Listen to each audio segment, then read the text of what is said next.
وہ اس کے سامنے جھکتا، اس کا دوپٹہ اٹھاتے اسے اس کے سر پہ ڈالتا، سینے پر پھیلا چکا تھا جیسے اسے عزت کی چادر اڑا رہا ہو، اسے پردے میں چھپا رہا ہو تاکہ اس ظالم شر سے بھرپور دنیا کی نظر اس ڈھکے وجود پر پڑ نہ سکے۔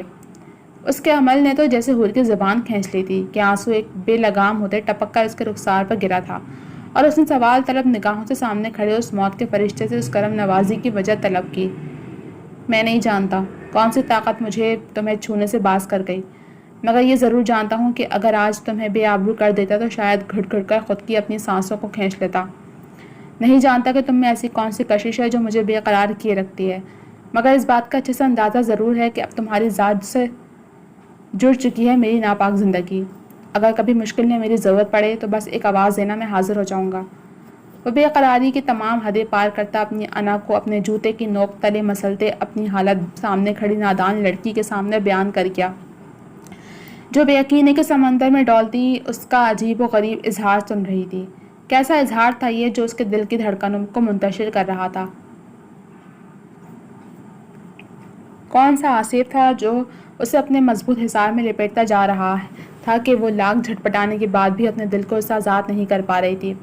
وہ ایک قدم اور اس کے نزدیک ہوا تو وہ ڈر کر آنکھیں میچتے 2 قدم اس سے پیچھے ہوئی، اور اس کی یہی بات سامنے کھڑے ڈیمن کو تڑپنے پر مجبور کر گئی۔ آج اس کے ایک عمل کی وجہ سے وہ اس سے خوف کھانے لگی تھی۔ اذیت بھری مسکراہٹ نے اس کے ہونٹوں پر بسیرا کیا تھا۔ ایک بات یاد رکھنا، ابھی تو خود سے آزادی کے لمحے عنایت کر رہا ہوں تمہیں، مگر جلد تمہارے جملہ حقوق کو اپنی قسمت بناؤں گا، تب چاہ کر بھی تم مجھ سے دور ہو کر مجھے اذیت سے ہمکنار نہیں کر پاؤ گی۔ تب تک کسی کو خود کے قریب بھی بھٹکنے مت دینا۔ وہ شدت اور جنون سے اس کی آنکھوں میں آنکھیں گاڑ کر اسے جھنجھوڑتے ہوئے جیسے کوئی عہد باندھ رہا تھا، اس کے لیے جینے کا، اس کے ساتھ مرنے کا، کہ وہ بالکل شل ہو کر رہ گئی تھی۔ اس کی سسکی پر وہ ہوش میں آتے حال میں لوٹا اور اس کی کلائی پر گرفت مضبوط کرتے اسے اپنے ساتھ گھسیٹتا ہوا لے گیا، اور وہ گم سم کیفیت میں اس کے ساتھ کھینچی چلی گئی۔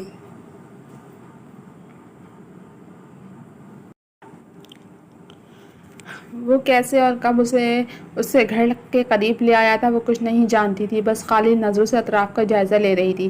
گاڑی سے نکلتے اسے کلائی سے تھامتے ڈیمن نے حور کو باہر نکالا اور گھر کے قریب لے آیا۔ رات اپنا پھن پھیلائے دونوں کے سروں پر سایہ کیے ہوئے تھی۔ چونک کر ہوش میں تو وہ تب آئی جب وہ دلاور عالم اور ڈیمن نے اس کی کلائی چھوڑی۔ اس نے ایک نظر اپنی کلائی پر ڈالی جو سرخ ہو رہی تھی۔ اس ستمگر کا سلگتا سا لمس اب تک اس کی کلائی کو دہکا کر اسے اپنے حصار میں لیے ہوئے تھا۔ میں اور کچھ نہیں چاہتا لڑکی، بس یہ یاد رکھنا میرے لوٹنے تک تم میری امانت ہو۔ وہ شکاگو کا ڈان جس کا حکم لوگوں کے لیے حرف آخر ہوتا تھا، آج سامنے کھڑی اس معمولی سی لڑکی سے یہ سب کہتا در حقیقت فریاد کر رہا تھا۔ کم از کم حور کو تو یہی لگا۔ ڈیمن کی آنکھ سے آنسو ٹپکتا اس کے ہاتھ پر گرا تو اسے بے چینیوں نے گھیر لیا۔ وہ آہستہ آہستہ پیچھے قدم اٹھانے لگا تھا، اسے اپنی آنکھوں میں سماتے دید کی پیاس بجھا دے، جبکہ اس کا ایک ایک قدم حور کے دل پر پڑ رہا تھا۔ حور سمجھ نہ سکی کہ یہ کون سا طلسم تھا جو وہ جادوگر اس پر پھونک چکا تھا۔ حور کا دل کیا کہ وہ چیخے چلائے، اپنی آواز سے اس کے قدم جکڑ لے، مگر وہ چاہ کر بھی یہ نہ کر پائی اور وہ دیکھتے ہی دیکھتے اس کی آنکھوں سے اوجھل ہو گیا۔ اس کا دل اچانک درد سے بھر گیا۔ اس نے تڑپ کر بے یقینی سے اپنے دل پر ہاتھ رکھتے اس میٹھے سے درد کو محسوس کیا تو حیرت سے دنگ رہ گئی، جس کی دھڑکنیں اس جلاد کے لیے تڑپ رہی تھیں، جس کے نام تک سے وہ واقف نہ تھی۔ بس یہی جانتی تھی کہ وہ ڈیمن ہے، مگر کیا سچ میں وہ ایک شیطان تھا یا طلسم پھونکنے والا جادوگر؟ اس کے آنسو اس کے رخسار بھگونے لگے تھے۔ وہ لڑکھڑاتے قدموں سے اپنے گھر کے دروازے تک پہنچتی، دروازہ کھٹکھٹانے لگی جہاں اندر سے جھگڑے کی آواز آ رہی تھی۔ اندر یقیناً اس کے ماموں جواد صاحب اپنی بیگم سے لڑ رہے تھے کہ جوان جہان بچی کو اپنے بھائی کے ساتھ رات کو یوں تنہا تنہا کیوں بھیجا، مگر وہ مامی ہی کیا جو سدھر جائیں، آگے سے بحث کرنے لگی تھیں ان سے۔ جیسے ہی دروازہ کھٹکنے پر محسن نے دروازہ کھولا تو سامنے موجود حور کو بکھری حالت میں پا کر وہ ششدر رہ گیا۔ حور تم اور یہ سب؟ وہ حیرت سے بس اتنا ہی بولا کہ لڑکھڑاتے ہوئے اس کی بات کا جواب دیے بغیر اندر داخل ہوئی۔ ماموں اور مامی حیرت سے دنگ کھڑے اس کی ٹوٹی بکھری حالت دیکھ رہے تھے۔ بیٹا یہ کیا ہوا؟ بیٹا یہ کس نے کیا یہ؟ جواد صاحب اس کے پاس پہنچتے اس کے سر پر ہاتھ رکھتے ہوئے بولے، جو ان کا آسرا پاتے ہی پھوٹ پھوٹ کر روتی۔ ان کی قمیض ہاتھوں میں دبوچے وہ ان کے کندھے سے سر ٹکائے سسک رہی تھی، اپنے دل کی دنیا اجڑ جانے پر جو شاید کچھ ہی دل پہلے آباد ہوئی تھی۔ ہائے ہائے لڑکی، میرا بھائی کہاں ہے؟ کہاں چھوڑ آئی تو اسے؟ بتا کل مہی۔ وہ اس پر چیختے ہوئے بولیں تو ماموں کی سگیر گھوری نے اسے چپ کروا دیا تھا۔ بیٹا کس نے کیا یہ؟ جواد صاحب اسے پچکارتے ہوئے دوبارہ سے پوچھنے لگے تو اس بار وہ لڑکھڑاتے ہوئے لفظوں میں بولی، ماموں چاچا نے وہ ہانپ گئی تھی اتنا کہتے ہی۔ چاچا نے کیا بیٹا؟ وہ بے چینی سے بولے، دل کیا اسے جھنجھوڑ دیں جو آدھے ادھورے لفظوں سے ان کی جان نکال رہی تھی۔ میرے ساتھ زیادتی کرنے کی کوشش، اتنا کہتے ہی وہ پھوٹ پھوٹ کر رو دی، جبکہ جواد صاحب کی آنکھوں میں خون اتر آیا تھا اپنی بھانجی کی حالت دیکھ۔ اے کمینی، کالی زبان والی، یوں جھوٹ بول کر میرے بھائی کو نہ پھنسوا، سچ سچ بتا کدھر منہ کالا کر کے آئی ہے؟ اپنا الزام میرے بھائی پر مت تھوپ، وہ تو بیچارہ معصوم تھا، تجھے اپنی بیوی کے لیے لے کر گیا تھا، مگر وہ کیا جانتا تھا کہ تو ہے ہی ڈائن، سب کی خوشیاں کھانے والی، اس پر الزام کی بوچھاڑ کر دے گی، میں تجھے زندہ نہیں چھوڑوں گی، تو نے میرے بھائی کا نام لیا بھی کیسے؟ مامی اتنا کہتے ہوئے اس پر چیل کی طرح جھپٹی تھیں، جس پر ماموں نے رکھ کر ان کے منہ پر ایک تھپڑ مارا تھا، چٹاخ۔ اس سے پہلے کہ وہ دور جا کر گرتی، محسن نے بروقت سنبھال لیا۔ بابا یہ کیا کر رہے ہیں آپ نے اماں پر ہاتھ کیسے اٹھایا؟ وہ غصے سے ان کے سامنے کھڑا ہوتے ہوئے بولا، اور مامی تو جیسے دنگ سی اپنے منہ پر ہاتھ رکھے حیرت سے منہ کھولے انہیں دیکھ رہی تھی، جنہوں نے پہلی مرتبہ ان پر ہاتھ اٹھایا تھا۔ انہیں شدت سے حور سے نفرت ہوئی جو اس سارے فساد کی جڑ تھی۔ بے رحم عورت، تمہاری ہمت کیسے ہوئی میری پھول سی بھانجی پر تہمت لگانے کی؟ آخر تمہارا بھائی اپنا اصلی رنگ دکھا ہی گیا ہے نا، کیا ضرورت تھی تمہیں اسے اس کے ساتھ بھیجنے کی؟ کتنا منع کیا تھا میں نے تمہیں، مگر تم مکار عورت باز نہ آئی، اور اب دیکھو تمہارے بھائی نے میری بھانجی کے کیا حال کیا ہے، اس کو تو میں زندہ نہیں چھوڑوں گا۔ وہ جیسے اس وقت تو غصے میں ان کے بھائی کی جان لینے کے در پہ تھے، جس پر وہ تڑپ گئی تھیں۔ خدا کے لیے ایسا مت کرو، میرے بھائی کا کوئی قصور نہیں، وہ بری طرح رو دی تھیں، جنہیں محسن نے اپنے ساتھ لپٹا کر پیار سے تھپکا تھا۔ بابا، ماموں ایسا نہیں کر سکتے، آپ ٹھنڈے دماغ سے سوچیں، انہیں ایسا کر کے کیا ملے گا؟ محسن نے انہیں سمجھانا چاہا، جبکہ اس کی بات سنتے ہوئے حیرت و بے یقین سے حروف سے دیکھے گئی۔ یہ وہی شخص تھا جو اسے محبت کا دعوے دار تھا، ہمیشہ اسے اپنی ماں سے بچانے والا، آج اسے بھری محفل میں بے یقین کر گیا تھا۔ کیا وہ اسے جھوٹی سمجھتا تھا؟ تو پھر وہ محبت، وہ وعدے کیا تھے؟ محض جھوٹ اور فریب۔ حور کی شکوہ کرتی نگاہوں سے بے ساختہ محسن نے نظر چرائی تھیں۔ تو کیا اس کی محبت نے اسے جھوٹا مان لیا تھا؟ مگر ایسے کہاں ہوتا تھا محبت میں، سچی محبت تو خود سے بڑھ کر اپنے محبوب کی بات پر اندھا یقین کرتی ہے۔ مگر یہ کیا محسن کو اس کی کہی ایک بھی بات پر یقین نہ تھا؟ اس کی بات نے حور کو اندر تک توڑ کر رکھ دیا تھا۔ جو اپنی محبت کے امتحان میں کھرا نہ اتر پایا تھا، وہ محبت کہاں نبھا پائے گا؟ اس شخص کے لیے اپنی فیملی زیادہ اہمیت کی حامل تھی، مگر اس سب میں وہ کہاں تھی؟ وہ تو اسے شاید اپنی زندگی کا حصہ ہی نہیں سمجھتا تھا۔ میں جھوٹ نہیں بول رہی، وہ سسکی تھی، مگر وہاں تھا ہی کون جو اس کے آنسوں کی قدر کرتا؟ نہ تو وہاں اس کے بے لوث چاہنے والے ماں باپ تھے اور نہ ہی ڈیمن۔ ہاں، ڈیمن ہی تو وہ تھا جو اس کے ماں باپ کے بعد اس کے آنسوں پر تڑپ گیا تھا۔ وہی تو تھا جس نے اس کے آنسوں پر اسے بخش دیا تھا، اس کی عزت بخش دی تھی، اور یہ ایک محسن تھا جس کو اس کے بلک بلک کر رونے پر بھی کوئی فرق نہیں پڑ رہا تھا۔ یہ تو شاید امتحان کا دن تھا، محبت کا امتحان، جس میں محسن بری طرح فیل ہو گیا تھا، اور اس کا بادشاہ صرف ایک تھا، ڈیمن۔ حور، ابو کو بتاؤ کہ یہ سب ماموں نے نہیں کیا۔ وہ اس کے قریب آتے منت بھرے انداز میں سرگوشی کرتے بولا، جس پر حور نے اسے بے یقینی سے دیکھا۔ یہ کیا کہہ رہا تھا وہ مظلوم اسے یہ بھی نہ کہہ پائی کہ اس کے انکار پر وہ مجرم قرار دے دی جائے گی، مگر محسن کی آنکھوں میں تو بگانگی تھی۔ یکایک حور کو اپنے دل سے اس کی تمام محبت ختم ہوتی محسوس ہوئی، اور اس نے جھٹکے سے محسن کا ہاتھ اپنے بازو پر سے ہٹایا۔ نہیں، میں جھوٹ نہیں بول رہی، ماموں چاچا نے ہی کیا ہے یہ سب، اور وہ ابھی بھی اسی ہوٹل میں ہوں گے یقیناً۔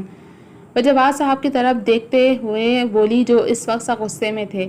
وہ جانتی تھی اس سب کے بعد شاید ہی اس کی مامی اسے زندہ چھوڑے، مگر وہ اس جھوٹ اور سچ کے امتحان میں سرخرو ہونا چاہتی تھی۔ کچھ ہی دیر بعد ماموں نے پولیس کو کال کی تو انہوں نے چاچا کو اسی ہوٹل سے برآمد کرتے جیل میں ڈالا تھا، جس پر مامی چیختی چلاتی رہ گئی، مگر جواد صاحب کو ان پر اور ان کے بھائی پر ذرا بھی رحم نہ آیا۔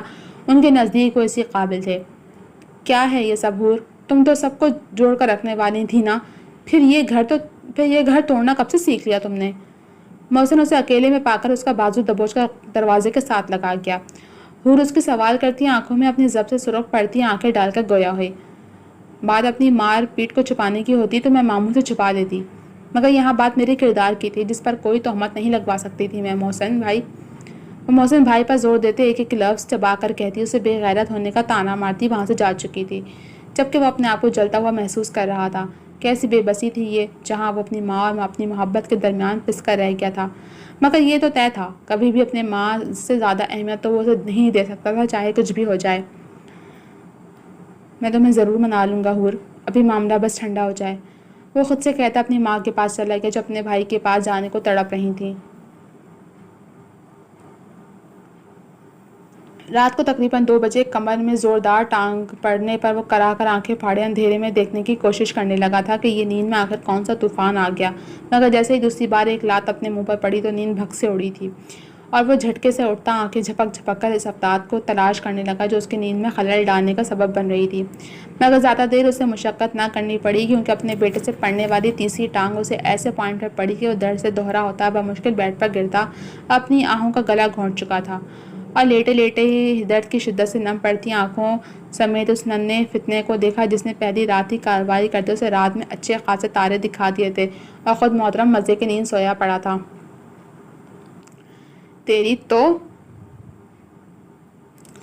وہ کچھ کہنے سے خود کو باز رکھتا اس کی ٹانگیں پکڑ کر سیدھی کر گیا، اور پھر سے گہرا سانس بھرتے سونے کے لیے لیٹا، جب کچھ ہی دیر بعد اس محترم نے کنکھو کا تہیہ کرتے ایک زوردار لات پھر سے اپنے باپ کی کمر میں مارتے اس کا پہلو سینک دیا تھا، اچھی طرح کہ وہ بلبلا کر رہ گیا۔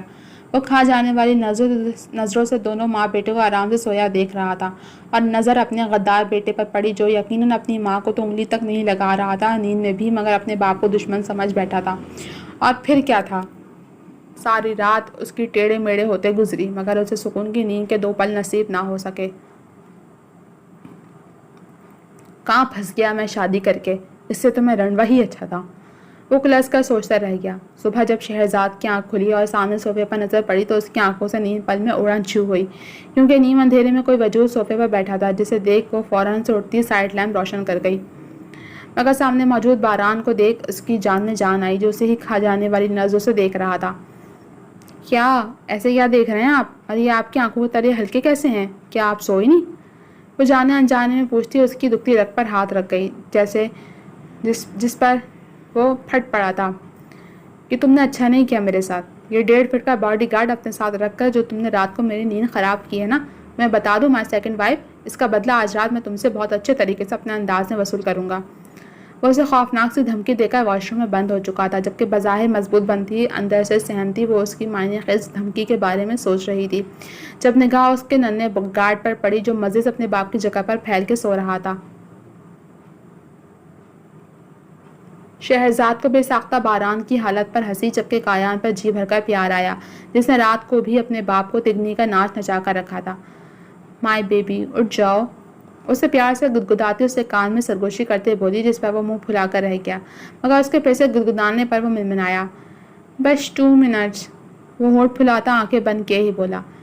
ٹھیک ہے، تو پھر میں اپنے گھر واپس جا رہی ہوں، وہ زور سے بولی تو کایان صاحب اگلے ہی لمحے بیڈ پر فوجی کی طرح کھڑے تھے، جسے واش روم سے باہر آنے والا باران دانت کچکچاتے دیکھ رہا تھا۔ باپ کی رات ایک بات نہ سن سکا، اور ماں کی دوسری پکار پر فوجیوں کو بھی مات دے رہا ہے میسنا، وہ جل کر بڑبڑایا تو شہرزاد نے بمشکل اپنی مسکراہٹ ضبط کی۔ شہرزاد نے کایان کو گود میں اٹھایا اور باران کی طرف مڑی جو اسے مشکوک انداز میں اپنے قریب آتا دیکھ رہا تھا۔ کیا، وہ گردن ترچھی کرتے اس کے نزدیک آنے کی وجہ دریافت کر رہا تھا، جب وہ نظر جھکا کر شرمیلے لہجے میں بولی، اجی سنتے ہو، وہ جو کھڑا منہ سے بوتل لگائے پانی پی رہا تھا، اس کے طرز تخاطب پر اگلے ہی پل اس کا منہ میں بھرا پانی پھوار کی صورت باہر نکلا تھا، اور وہ حلق کے بل حیرت کی زیادتی سے چلایا۔ واٹ؟ اس کی ایسی حالت پر شہرزاد نے اپنے کہکے کا گلا گھونٹا۔ وہ جی، کایان کے کپڑے کس کمرے میں ہیں، مجھے بتا دیجیے تاکہ میں اسے تیار کر سکوں۔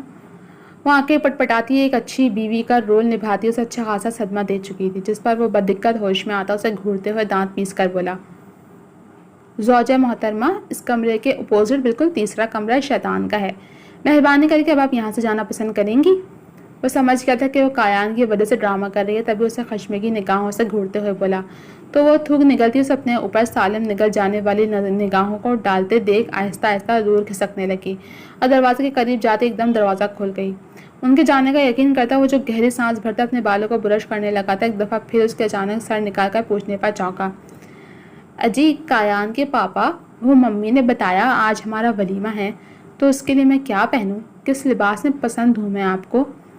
وہ گردن نکال کر دروازے سے جھانک کر آنکھوں سے میں شرارت یہ بظاہر معصومیت سے اسے پوچھتی بے ساختہ اپنی گردن توڑوانے کی کوشش کر گئی تھی، جس پر وہ شیر کی طرح پھنکار کر پلٹا اور اپنا برش دروازے کی سمت پھینک گیا، جو ایک دم دروازہ بند ہونے پر اس کے ساتھ لگتا فرش پر گر کر ٹوٹا ہوا ماتم کنا حالت میں پڑا تھا، جبکہ بند دروازے کے باہر سے اسے شہرزاد کا کہکا صاف اندر تک سنائی دیا،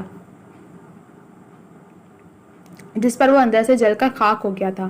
یہ لڑکی اس کے ساتھ رہتے ہوئے اس کا اچھا خاصا مذاق بنا رہی تھی، جو اس کی انا پر کاری وار کر رہا تھا۔ یہ تم نے اپنے ساتھ اچھا نہیں کیا شہرزاد، شیر کے پنجرے میں رہتے ہوئے شیر سے بیر پال رہی ہو۔ اپنا وار تو تم نے کر لیا ہے، مگر اب میرا وار سہنے کے لیے تیار ہے نا، کیونکہ یقیناً میرا وار تم پر بہت زیادہ بھاری پڑنے والا ہے حضرات۔ وہ چہرے پر تمسخرانہ مسکراہٹ سجائے ایک بار پھر سے آئینے کی طرف متوجہ ہوتا اپنے بالوں کو انگلیوں سے کام کرنے لگا، کیونکہ برش کو تو وہ توڑ کر اگلے جہاں میں پہنچا ہی چکا تھا، اب اس کی سو کالڈ بیوی کی باری تھی۔ وہ اپنے ذہن میں کچھ پلاننگ کرنے لگا۔ جیسے وہ نیچے پہنچا تو شہرزاد خود بھی تیار ہو کر اور کایان کو بھی تیار کر کے اپنے ہاتھوں سے ناشتہ کروا رہی تھی، جبکہ شمیم بیگم اسے جانثار نظروں سے دیکھ رہی تھی۔ اس نے یہ منظر کوف سے دیکھا، کیونکہ وہ جانتا تھا کہ شہرزاد ڈرامہ کر رہی ہوگی، یقیناً آخر ایسی کون سی ماں ہوگی جو ستیرے بچوں کو اتنا پیار دے، مگر وہ نہیں جانتا تھا کہ شہرزاد اپنے کہے کی کتنی پکی ہے، اور ویسے بھی اس کو سچے پیار کی قدر تھی جو اسے پہلے نصیب نہیں ہوا تھا۔ اب وہ اسے کایان کی صورت ہو رہا تھا تو وہ کیوں کر ناشکری کرتی۔ پہلے تو وہ اکثر ناشتہ کیے بغیر ہی چلے جایا کرتا تھا، مگر اب اپنے منصوبے پر عمل کرنے کے وہ ایک دم ان کی طرف آیا اور شہرزاد کی کرسی کے قریب کھڑا ہو گیا۔ شمیم بیگم حیرت کی زیادتی سے آنکھیں کھولے اسے دیکھ رہی تھی، جو آج کافی مہینوں بعد ناشتے کے میز پر آیا تھا۔ ان کی حیرت وجہ بھی تھی، وہ ان کے ساتھ ناشتہ کم ہی کیا کرتا تھا، کیونکہ اسے آفس جانے کی ہمیشہ ہی جلدی رہتی تھی۔ جب سے شانزے کی وفات ہوئی تھی اس نے تقریباً گھر میں ناشتہ کرنا چھوڑ دیا تھا۔ تم یہاں کیا کر رہے ہو؟ وہ بھی ناشتے کے وقت، خیر تو ہے؟ شمیم بیگم سے اپنی حیرت نہ چھپائی گئی تو وہ اس کو اوپر سے نیچے تک دیکھتے ہوئے بولی، جو شاید دنیا کا 8واں عجوبہ لگ رہا تھا۔ ماما آپ بھی حد کرتی ہیں، میری کل ہی تو نئی شادی ہوئی ہے اور آپ نے کیسے سوچ لیا کہ میں اپنی نئی نویلی دلہن کو چھوڑ کر آفس چلا جاؤں گا؟ ایسا تو ممکن ہی نہیں، کیوں ہنی؟ اس نے شہرزاد کے کندھے پر ہاتھ رکھ کر اس کے کندھے پر انگلیاں ہلکے سے مسلتے ساتھ والی کرسی پر بیٹھتے ہوئے کہا۔ شہرزاد جو جوس کا گلاس منہ سے لگا کر جوس پی رہی تھی، اگلی پر اسے بری طرح غوطہ لگا تھا اور اپنی بات زبردست کہکا لگانے کی باری باران کی تھی، مگر وہ مصنوعی فکر مندی سے اس کی کمر تھپتھپانے لگا۔ کیا ہوا ہنی، تم ٹھیک تو ہو نا؟ کہیں لگی تو نہیں تمہیں؟ اس کی مصنوعی فکر مندی پر شہرزاد نے جھٹکے سے اسے کھا جانے والی نظروں سے دیکھا تھا، جو اس کی چال اسی پر الٹ رہا تھا اور آنکھوں میں فتح کا سرور لیے اسے نظروں کے حساب میں لیے ہوئے تھا۔ شہرزاد نے اسے شرر بار نگاہوں سے دیکھتے ہوئے اس الفت لٹاتے شوہر کے انداز ملاحظہ کیے جو اس سے صبح والی درگت کا بدلہ لے رہا تھا۔ یقیناً آپ اپنا ہاتھ پیچھے ہٹا رہے ہیں یا نہیں؟ وہ دانت پیستے ہوئے نیچے آواز میں اسے دیکھ کر غرائی تھی۔ ارے زوجہ، اس میں شرمانا کیا، تم بیوی ہو میری۔ اس نے پھر سے اس کی کمر تھپتھپائی تو شہرزاد نے اپنا آپ کھوتے ہوئے زوردار انداز میں اپنا ہیل میں مقید پاؤں اس کے پاؤں پر مارا، جس پر وہ ہونٹ بھیج کر درد شدت برداشت کرتے رہ گیا۔ اس کی رنگت سرخ پڑ رہی تھی، جس نے شہرزاد کے دل میں اندر تک ٹھنڈک ڈال دی تھی۔ باران نے کھانسی کی صورت اپنے منہ پر ہاتھ کی مٹھی رکھ کر درد برداشت کرنے کی کوشش کی، مگر ناکام رہا۔ Now you just wait and watch زوجہ، وہ اسے سلگتے لہجے میں دھمکی سے نواز کیا۔ شہرزاد جانتی تھی وہ خالی خودی دھمکی نہیں دیتا بلکہ عمل کر کے دکھاتا ہے۔ وہ آنے والے وقت کے بارے میں سوچ کر رہ گئی۔ جی تو جناب، اب تک کے صرف اتنا ہی۔ آج کی تو ایپیسوڈ کافی لانگ تھی، تو یقیناً اب آپ لوگوں کا شکوہ دور ہو گیا ہوگا شارٹ ایپیسوڈ کا۔ تو کیسی لگی آپ کو یہ ایپیسوڈ؟ کمنٹ سیکشن میں اپنی رائے کا اظہار ضرور کیجیے گا۔ جلد ملیں گے اگلے ایپیسوڈ کے ساتھ، تب تک کے لیے اجازت دیجیے۔ جانے سے پہلے چینل کو سبسکرائب کر دیجیے، ویڈیو کو لائک کر دیجیے اور بیل آئیکن کو بھی پریس کر دیجیے۔ اللہ حافظ۔